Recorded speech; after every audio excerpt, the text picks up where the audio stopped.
Bonsoir à tous et bienvenue dans votre édition de 22 heures. En bref, voici les titres de ce soir.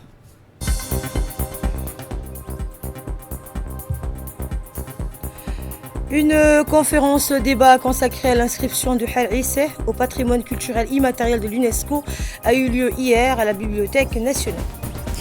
Et l'OMS rapporte que 530 agents de santé et patients ont été tués ou blessés par des attaques israéliennes au Liban. Les détails dans un instant. En fin de matinée, ce dimanche, le Premier ministre Abdulkader Kamel Mohamed a reçu le ministre de l'Éducation russe, Sergei Kravtsov, accompagné d'une délégation en présence du ministre djiboutien de l'Éducation nationale et de la formation professionnelle. Cette rencontre a permis de faire le point sur les relations bilatérales entre la Russie et Djibouti, mais aussi de discuter de la situation régionale et des questions internationales.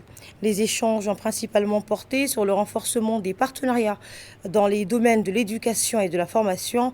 Plusieurs sujets ont été abordés, notamment l'augmentation du nombre d'étudiants djiboutiens en Russie, la promotion de la langue russe à Djibouti, ainsi que la recherche de nouveaux leviers pour diversifier la coopération civile. Une réunion de travail est prévue avec le département de l'éducation nationale afin d'analyser les défis liés aux réformes éducatives et de formation et de mettre en place un plan d'action pour améliorer l'impact des initiatives bilatérales. La réunion a réuni plusieurs personnalités, dont le ministre de l'Éducation nationale, l'ambassadeur de la Fédération de Russie à Djibouti, l'ambassadeur de Djibouti auprès de la Russie, ainsi que M. Ali Sileh Abdallah, chef du cabinet de la primature.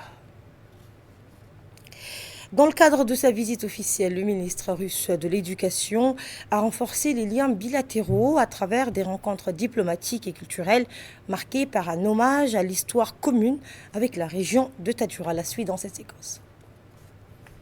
Le ministre, accompagné de l'ambassadeur de la Fédération de Russie à Djibouti, M. Mikhail Alexeyevich, du secrétaire général par Salah Alouane et de hauts cadres du MENFOP, s'est rendu le lendemain dans la région de Tadjoura à bord d'une vedette de la garde-côte djiboutienne.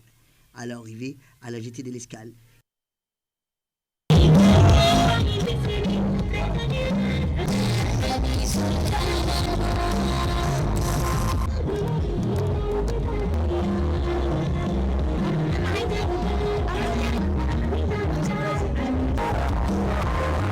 le ministre et sa délégation ont été accueillis par le préfet de Tadjoura, Abbas, et le président du conseil régional, Omar Hussein. La délégation s'est rendue à la résidence du sultan des Afars, où elle a été reçue par le sultan Ali Habib Ahmed et plusieurs sages de la région.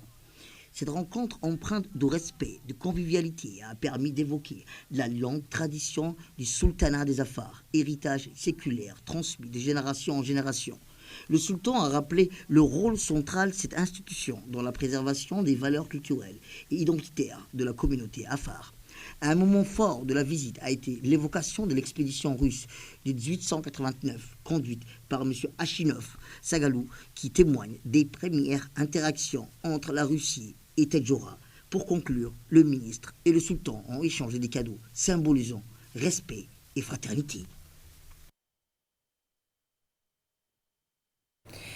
Et poursuivant son séjour, il s'est rendu à Sagalou pour une nouvelle étape significative de cette visite. Le ministre russe de l'Éducation, après son entrevue avec le sultan, a visité la localité de Sagalou. Il a célébré l'histoire russo-djiboutienne, salué l'accueil traditionnel et encouragé l'éducation locale. Cet engagement s'inscrit dans le cadre d'une série d'initiatives visant à renforcer la coopération entre les deux nations. Après l'entrevue avec le sultan, le ministre russe de l'Éducation et sa délégation se sont rendus au village côtier de Sagalou. À leur arrivée, ils ont été accueillis avec des hochos et des danses traditionnelles. Les femmes parées des tenues éclatantes, dansant au rythme des tambours et des chants folkloriques et polyphoniques, tandis que les hommes exécutaient des danses martiales reflétant l'hospitalité et la richesse culturelle de la communauté afar. Sous les majestueuses palmiers, dômes, symboles de sérénité, le ministre s'est entretenu avec les anciens du village. Les discussions ont porté sur l'expédition russe de 1889, lorsque les Russes avaient débarqué sur la plage de Sagalou. Les sages ont partagé des récits transmis de génération en génération, soulignant la cohabitation pacifique de l'époque et les actes de solidarité entre les Russes et la population locale. Dans son intervention, M. Sergei a remercié la population de Sagalo pour son accueil chaleureux et a souligné l'importance de redécouvrir l'histoire commune entre la Russie et Djibouti. Il a déclaré: Sagalo symbolise l'amitié et les relations de longue date entre nos peuples. Nous devons honorer notre histoire, partager pour bâtir des relations solides pour les générations futures. Un échange de cadeaux a marqué la fin de cette rencontre mémorable. Un sable traditionnel, Afar, offert par les sages, symbolisant la force et la loyauté, et une icône russe représentant Saint André, patron des marins. Le ministre a ensuite visité l'école fondamentale de Sagalou. Il a salué les efforts des enseignants pour garantir une éducation de qualité malgré les défis. La visite officielle du ministre russe de l'Éducation nationale à Djibouti a été marquée par des moments historiques et symboliques à Sagalou et à Tadjoura, renforçant les liens d'amitié et de coopération entre les deux pays. Ainsi, cette visite témoigne de la volonté commune de faire avancer les relations entre la Russie et Djibouti dans le domaine de l'éducation et de la culture. Explication avec Samad El-Saïd.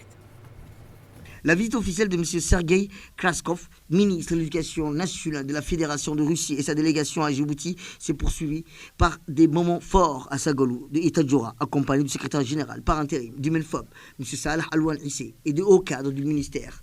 La délégation russe a visité le site historique de Sagalou, marqué par l'expédition Achinov de 1889. Cette mission, partie de Russie en décembre 1888, avait pour objectif d'établir une présence russe en Éthiopie. Après avoir débarqué dans le golfe de Tadjoura en janvier 1889, elle s'est installée temporairement à Sagalou, dans un ancien fort égyptien.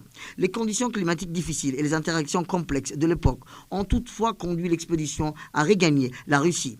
Pour immortaliser cet épisode historique, une cérémonie de pose de la première pierre d'une stèle commémorative a eu lieu.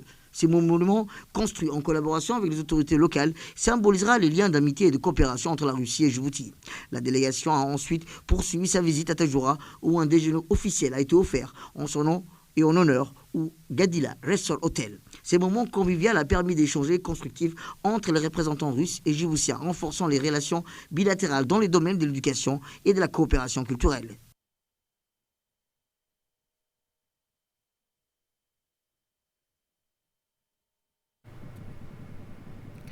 Et dans l'actualité également, sous la présidence de l'honorable Chamakh Moussa Aré, la commission des finances, de l'économie générale et du plan a poursuivi ce dimanche l'examen du projet de loi des finances initiales pour l'exercice 2025. Cette session élargie, qui a réuni des membres des autres commissions permanentes, s'est tenue en présence du ministre du Budget, accompagné des principaux responsables de son département.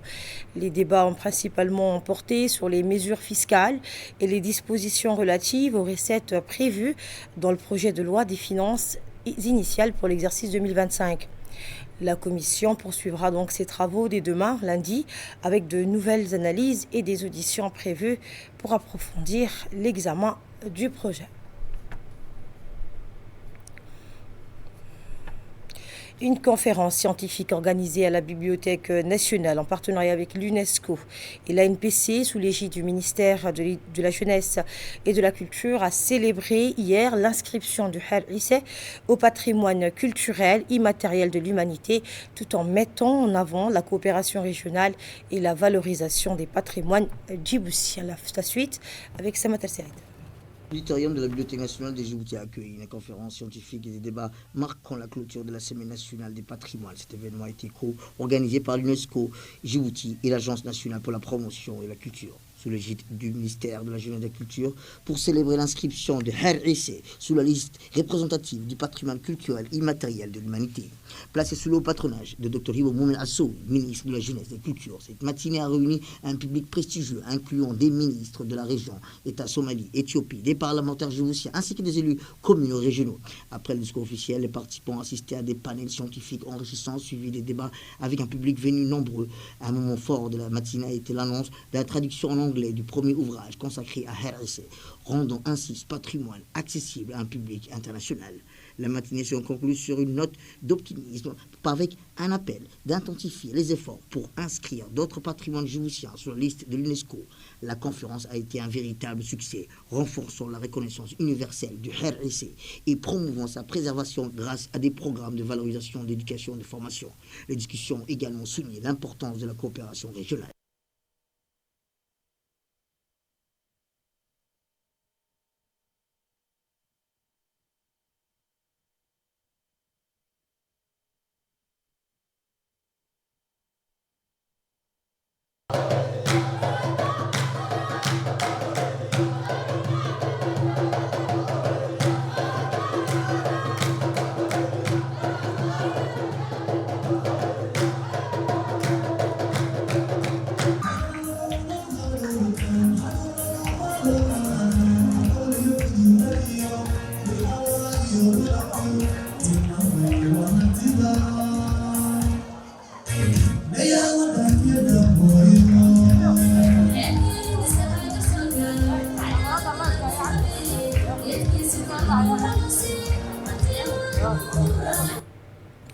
Le directeur général de l'ANPC a souligné l'importance capitale de cette conférence dans la reconnaissance internationale du Harris. On l'écoute.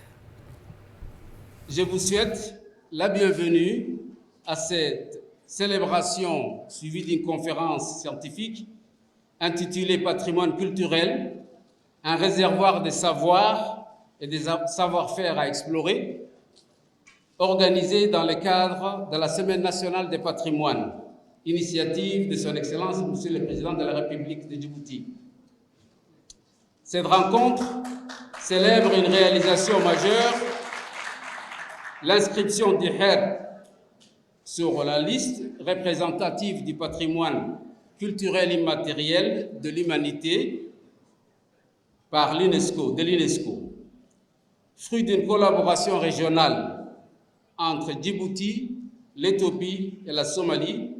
Cet accomplissement met en lumière un élément essentiel de notre identité commune. Je tiens à remercier nos partenaires institutionnels, notamment l'UNESCO, ainsi que les chercheurs, les associations, les communautés, les professionnels présents pour cette cérémonie. Également pour leur engagement en faveur de la valorisation de notre patrimoine culturel. Cette conférence et célébration explore un thème central, les patrimoines comme ressources vivantes. Prenant la parole à son tour, la ministre de la Jeunesse et de la Culture, Dr Hibo Momen Assou, a également mis en avant la portée de cette reconnaissance obtenue, on le rappelle, le 5 décembre dernier. Nous l'écoutons. Honneur de vous accueillir à Djibouti à l'occasion de cet événement exceptionnel qui célèbre l'inscription de Her Issa sur la liste représentative du patrimoine culturel immatériel de l'humanité.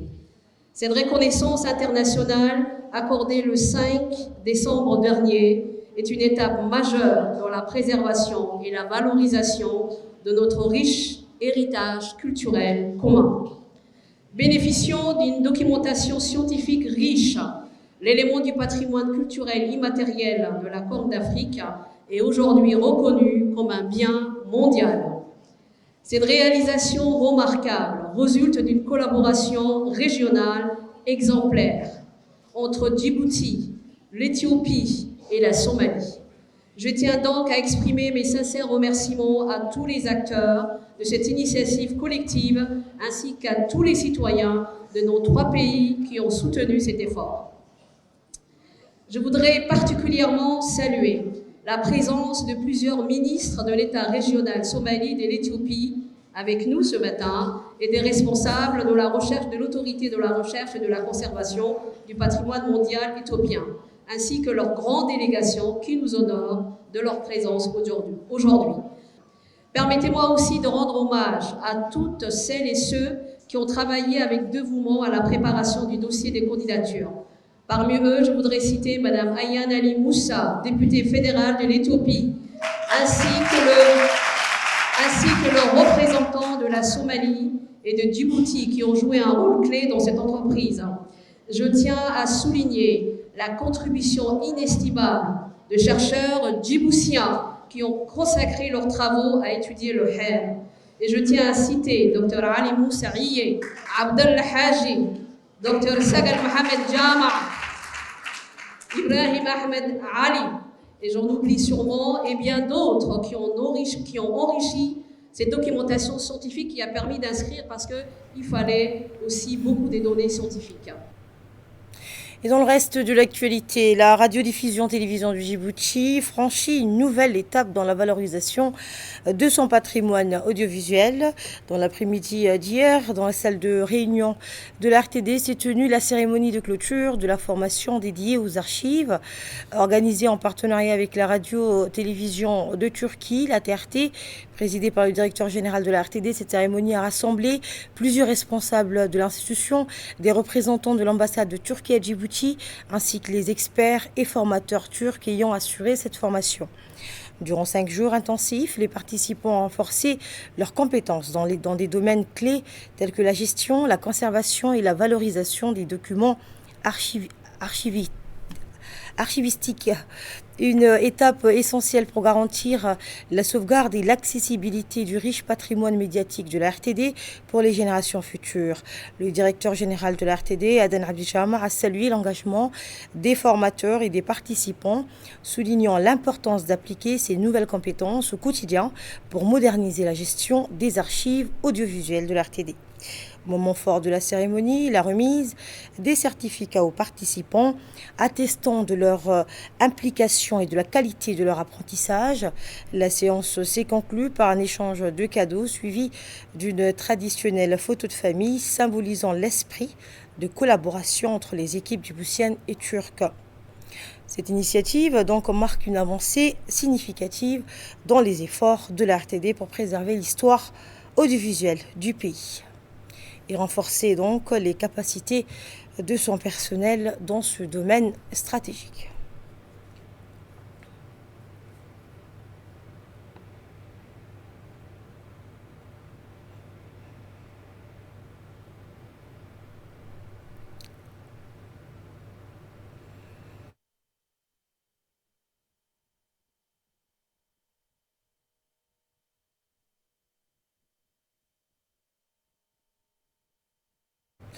Écoutons à présent un extrait de l'intervention du directeur général de l'RTD, M. Aden Abdijama. C'est un immense plaisir, mais un grand honneur pour moi cet après-midi de clôturer la formation qui était tenue déjà au profit du technicien des services d'archives de la RTD, qui était déjà réalisée grâce aux collaborations avec la radio télévision de la Turquie. C'est vraiment une occasion d'avoir ici à la RTD ce genre de formation pour renforcer les compétences de nos personnels de l'archive afin d'optimiser la gestion des processus, conservation des données archives, mais en même temps de faire un état de lieu sur les dispositifs en vigueur à la gestion des données archives, surtout les gestions des données audiovisuelles, pour repérer tout ce qui est déjà difficulté et y remédier, mettre en place un dispositif qui respecte les procédures correctes et scientifiques pour l'exploitation des données, mais aussi pour sauvegarder les données audiovisuelles. Cette opportunité qui a été réalisée grâce à la participation et à la détermination des experts et les formateurs de la TRT est une fierté pour nous. Et je crois que le peu du temps que les experts déjà ont échangé avec les formés, avec les bénéficiaires, leur a vraiment permis de consolider la compétence du personnel du service d'archives. Il est moment de profiter à cette opportunité, analyser la situation correctement pour qu'on puisse avoir un rapport diagnostiquant le contexte de l'archive, pour qu'on puisse rénover l'infrastructure de l'archive, mais aussi trouver les données fiables pour qu'on puisse agir et répondre déjà les besoins nécessaires à ces services. Avant de clôturer mon propos, permettez-moi de remercier au nom du personnel de la RTD les experts formateurs pour leur détermination, leur dévouement vraiment exceptionnel afin de faire réussir à cette formation.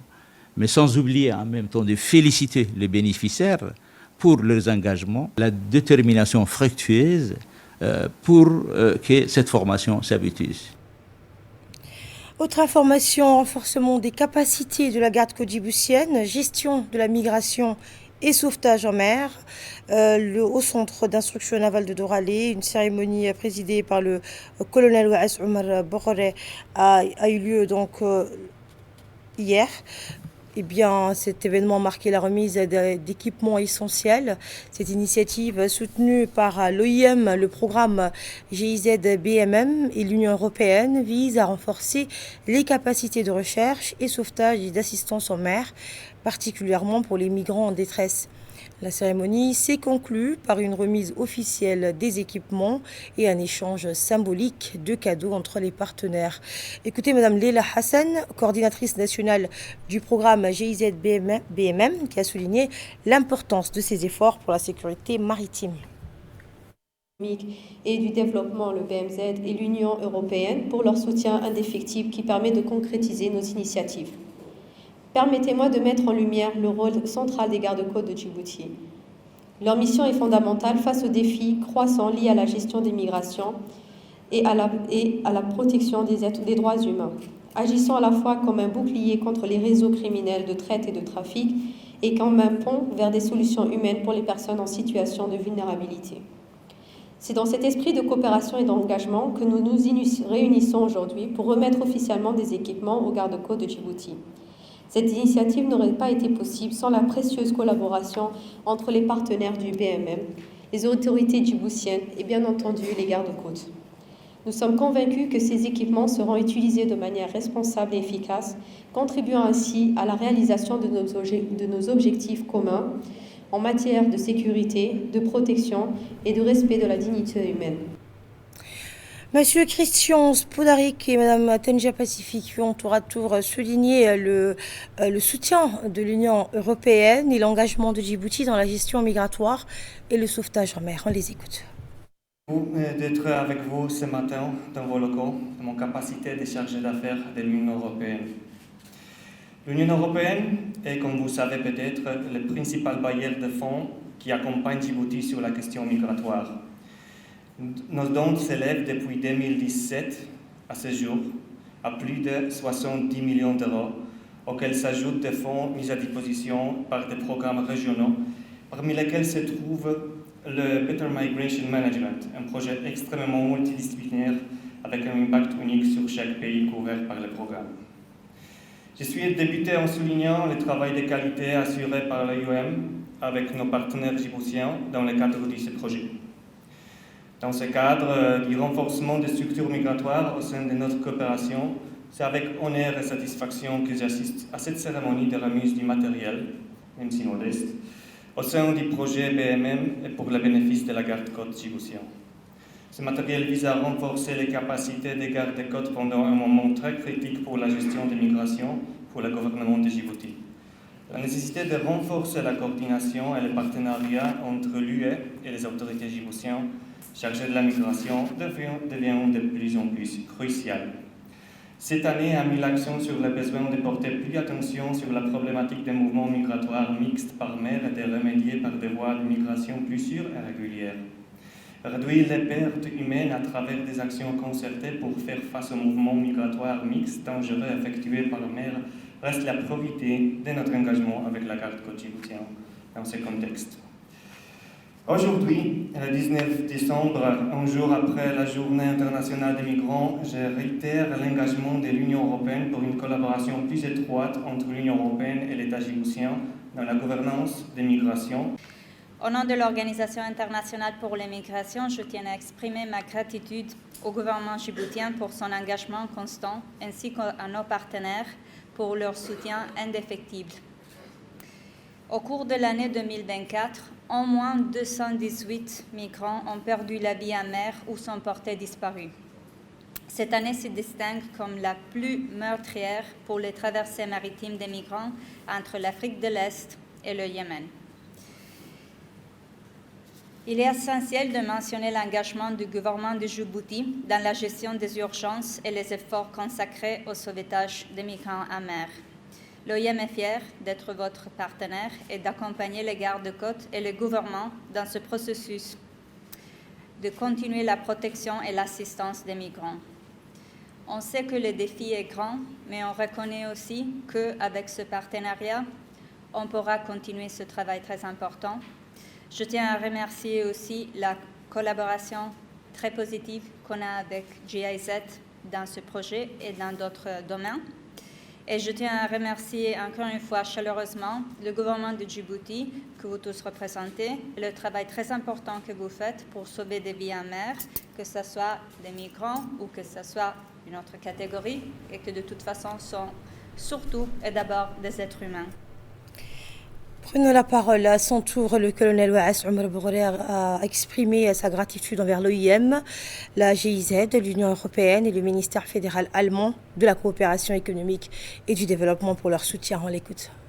Je tiens tout d'abord à exprimer ma gratitude pour votre présence aujourd'hui témoigne de l'importance de cet événement pour notre institution. La garde-côte djiboutienne joue un rôle clé dans la sécurisation des frontières djiboutiennes, plus particulièrement le détroit de Bab el-Mandeb, et la gestion de défis liés à la migration. Votre soutien à travers cette donation renforce nos capacités à faire face aux défis complexes qui caractérisent notre région, notamment la migration irrégulière et la traite des êtres humains. Je remercie l'OIM pour sa vision et son engagement continu dans le cadre du projet BMM.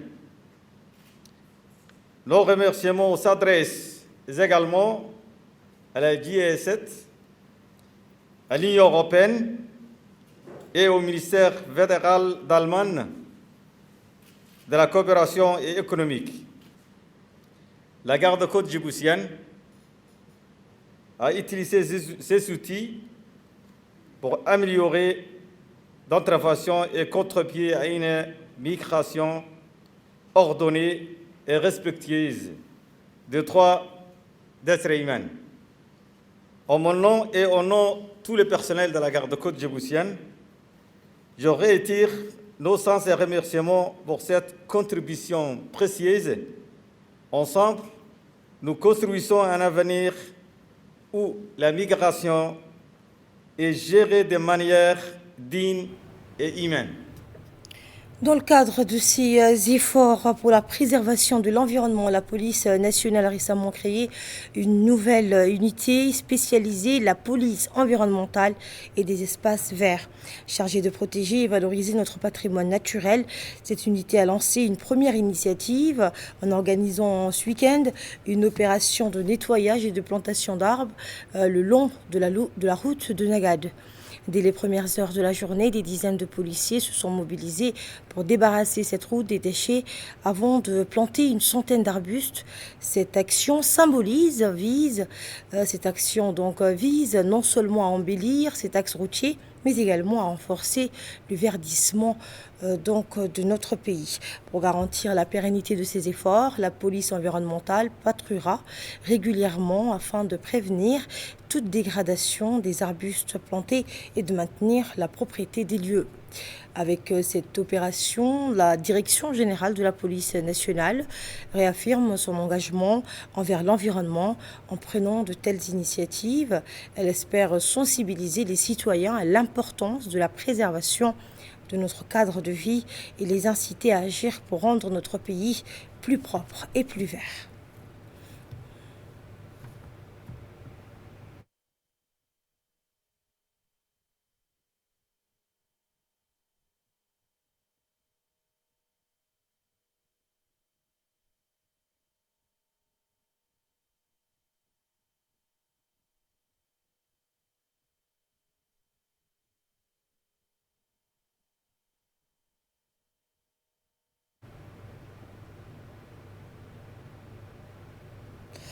Dans le cadre de la lutte contre le trafic de stupéfiants, la brigade des stupéfiants de la police nationale a frappé un grand coup en démantelant un réseau majeur d'importation et de distribution de drogue. Cette opération de grande envergure a permis la saisie impressionnante de 90 tasses de cannabis.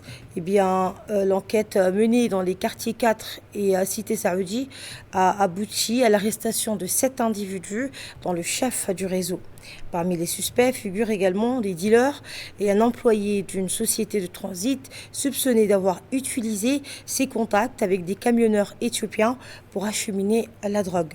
Ce réseau particulièrement structuré avait mis en place un système de distribution sophistiqué utilisant des taxis locaux pour approvisionner divers quartiers de la capitale.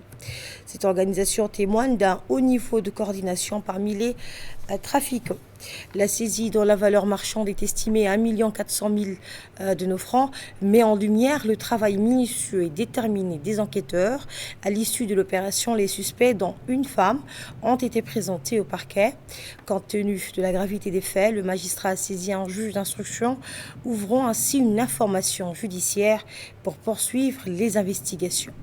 Cette affaire souligne encore une fois l'efficacité de la brigade des stupéfiants et son engagement dans la lutte contre ce fléau.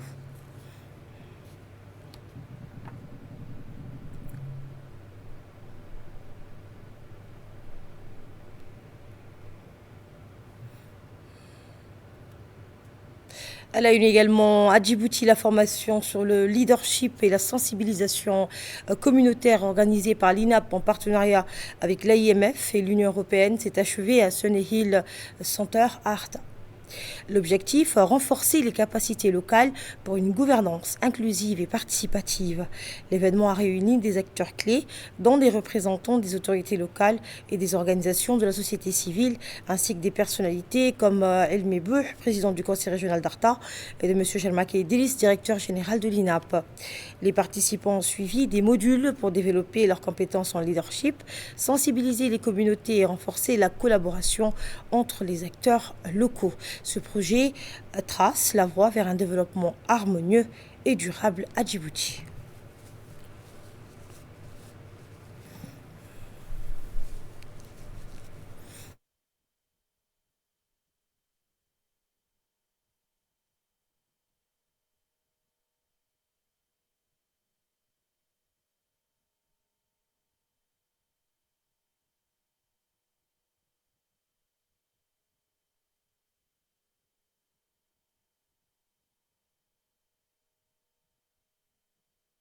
Cette formation, élaborée dans le cadre du projet Participation de la société civile à la gouvernance et au développement local, en partenariat avec l'Institut national d'administration publique INAP, s'inscrit dans une vision ambitieuse, celle de renforcer les compétences des acteurs locaux afin de promouvoir un développement participatif et inclusif dans les régions et communes de Djibouti. Chers participants, pendant ces 3 jours, vous avez eu l'opportunité d'explorer des outils pratiques et des approches novatrices sur des thématiques fondamentales: leadership, technique d'animation, gestion des conflits et communication communautaire. Ces compétences sont non seulement cruciales pour relever les défis du terrain. Écoutons pour plus de précision M. Chelmak, le mot de M. Chelmak Hassan Alale, secrétaire général de l'ANCLD.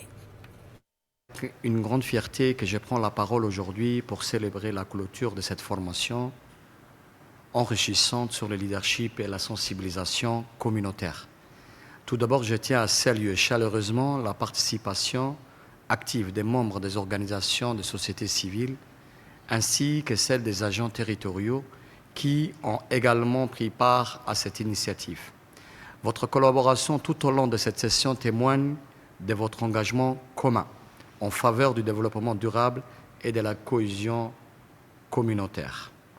Organisé en partenariat avec l'Institut national de l'administration publique, ici représenté par son directeur général, dans le cadre du projet Participation à la société civile et à la gouvernance et au développement local à Djibouti, financé par l'Union européenne, cette formation avait pour ambition de renforcer vos compétences, non seulement pour promouvoir des initiatives locales inclusives, mais aussi pour consolider la synergie entre les acteurs de la société civile et les agents territoriaux. Les forces de sécurité intensifient leur lutte contre la contrebande à Djibouti cette semaine. La brigade des douanes d'Ali Sebi, en collaboration avec la police et l'armée BIAS, a intercepté une cargaison illégale de 1500 kg de khat à la périphérie de la ville d'Ali Sebi. Selon les autorités, les contrebandiers tentaient de faire passer cette marchandise illicite vers la capitale.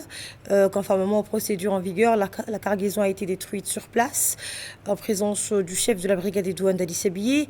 Cette opération s'inscrit dans une série d'actions régulières visant à éradiquer la contrebande.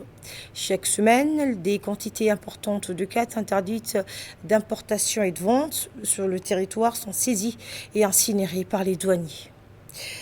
L'actualité régionale à présent, le président somalien Hassan Sheikh Mohamud a inauguré le projet Gateway Complex, un développement moderne comprenant des centres commerciaux, un hôtel, des établissements éducatifs et des espaces pour événements internationaux. Ce projet financé par Premier Bank symbolise la stabilité et le développement du pays et devrait être achevé dans 24 mois.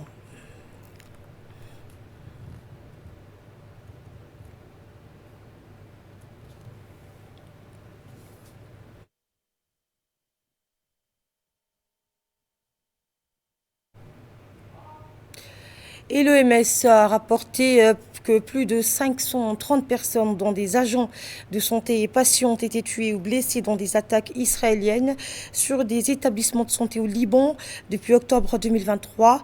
Malgré un cessez-le-feu fragile, les violences continuent, exacerbant donc les pressions sur le système de santé libanais. Depuis le début du conflit, plus de 4000 personnes ont été tuées et 17 000 blessées avec des destructions massives et des millions de déplacés. Et voilà pour cette édition. Merci de nous avoir suivis.